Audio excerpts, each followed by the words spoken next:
Audio Jungle. Assalamualaikum warahmatullahi wabarakatuh. Perkenalkan, nama saya Cynthia Yolanda Sari dengan NIM 1915013, kelas PKPI 4A. Saya berasal dari IAIN SAS Bangka Belitung, Fakultas Tarbiyah Prodi PKPI semester 4.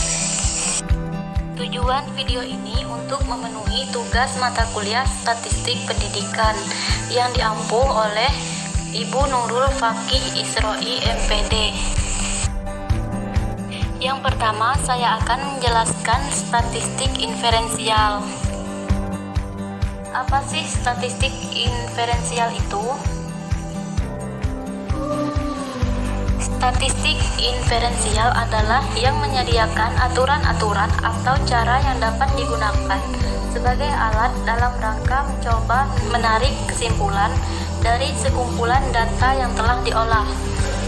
Adapun tujuan statistik inferensial yaitu melakukan generalisasi di mana data sampel dianalisis dan kemudian ditarik kesimpulan.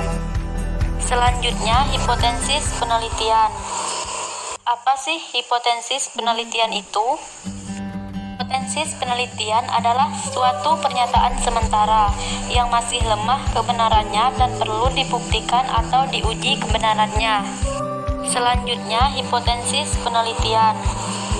Yang pertama, A. Hipotesis operasional atau HO, menyatakan ketidakbenaran dari suatu fenomena atau menyatakan tidak ada hubungannya antara dua var atau lebih. Misalnya, tidak ada hubungannya antara motivasi belajar dengan hasil belajar. Yang kedua, hipotesis kerja atau alternatif atau HA. Anggapan dasar penelitian terhadap suatu masalah yang sedang dikaji.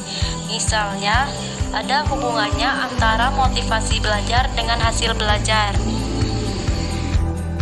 Yang ketiga, hipotesis statistika. Dirumuskan dalam bentuk notasi statistik yang didasarkan pada pengamatan peneliti terhadap populasi dalam bentuk angka-angka. Selanjutnya, jenis hipotesis penelitian. Yang pertama, untuk menggambarkan fenomena atau untuk permasalahan penafsiran.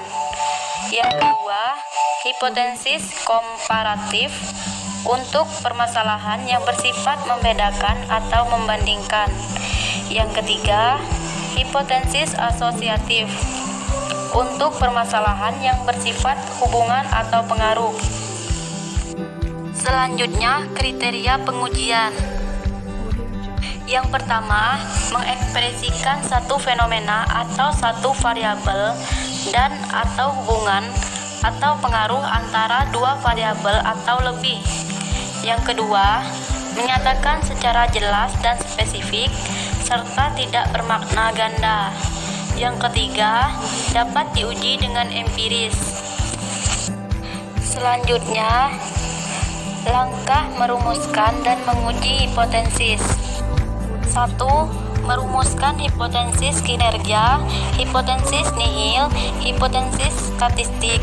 Yang kedua, menentukan risiko kesalahan atau taraf signifikan, misalnya A sama dengan 5% atau 0,05. Yang ketiga, menentukan uji statistik, misalnya uji T. Yang keempat, kaidah pengujian. Yang kelima, membuat keputusan dan kesimpulan. Itu saja yang dapat saya sampaikan. Apabila ada kata yang salah, saya mohon maaf. Wabillahi taufik wal hidayah. Wassalamualaikum warahmatullahi wabarakatuh.